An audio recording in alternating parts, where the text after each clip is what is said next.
Hello दोस्तों। दो बहुत ही प्यारी लाइन कि ये जिंदगी तेरी है, तू इसका कलाकार बन। यूं थमाकर कलम दूसरों के हाथ में, न खुद का सौदागर बन। आइए आपको एक छोटी सी कहानी सुनाती हूँ। एक बार एक राजा एक चित्रकला प्रतियोगिता की घोषणा करता है।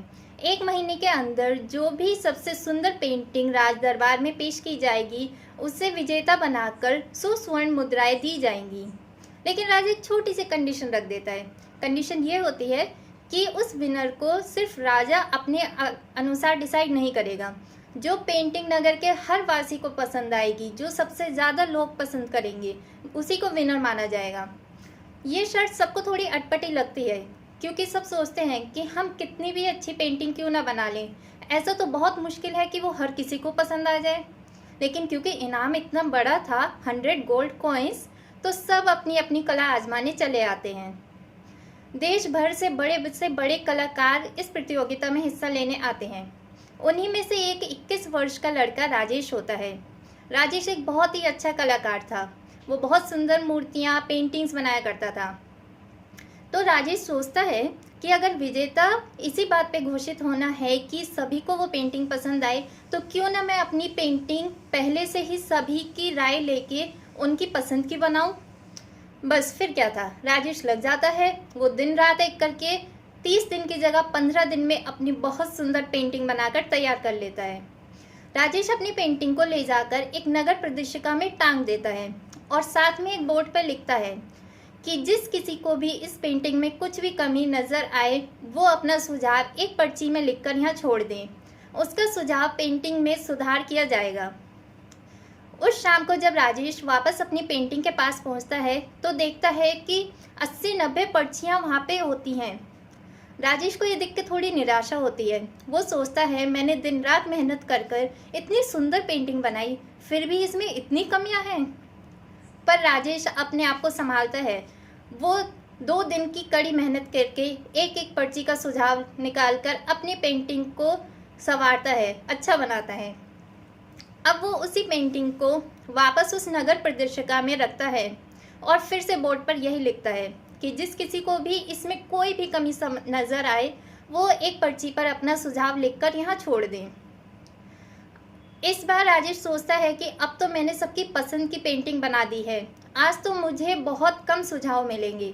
लेकिन ये क्या, राजेश की हैरानी पर उसे आज भी 50 से 60 सुझाव की चिट्ठियाँ वहाँ पड़ी दिखती हैं। राजेश को बहुत दुख होता है। वो अपनी पेंटिंग उठाकर अपने घर पहुंचता है, अपने दादाजी को दिखाता है और सारी बात उन्हें बताता है। राजेश की बातें सुनकर उसके दादाजी मुस्कुराते हैं और बोलते हैं, बेटा, अब तुम इस पेंटिंग में कोई बदलाव मत करो। बस एक काम करना, कल इस पेंटिंग को फिर से उसी नगर प्रदर्शिका में ले जाकर रखना, लेकिन बोर्ड पर इस बार एक अलग लेख लिखना। राजेश वैसा ही करता है।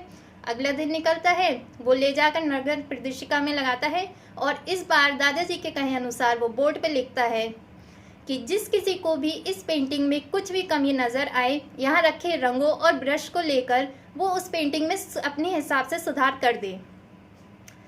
बस अब क्या था, लोग आते, पेंटिंग देखते, 1-2 मिनट सोचते, फिर आगे चले जाते। ऐसा करते करते ही शाम हो गई।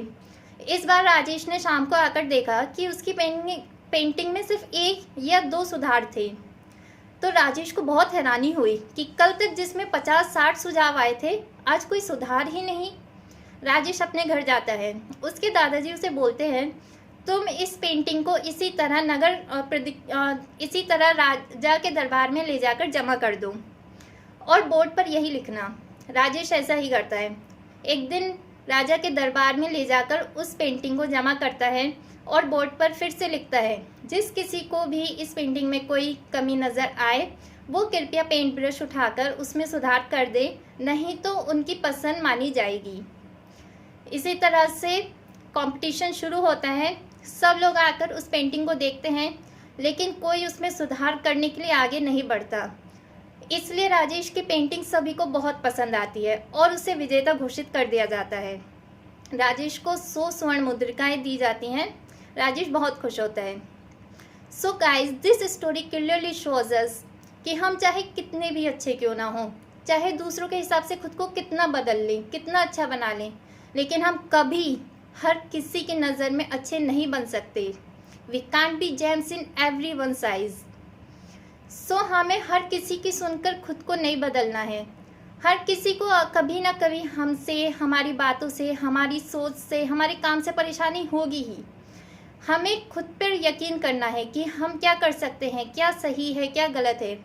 हाँ, ये अलग बात है कि कुछ अपने लोगों की जो हमारे लिए सच में कंसर्न्ड होते हैं, just like our parents, teachers, some really concerned friends, near and dear ones, उनकी बातें सुननी चाहिए, समझनी चाहिए और उन्हें इनकलकेट भी करना चाहिए if they do have a point, just like Rajesh listen to his grandfather. But the thing is कि we can't listen to every suggestion of every person we meet, of every person sitting next to us.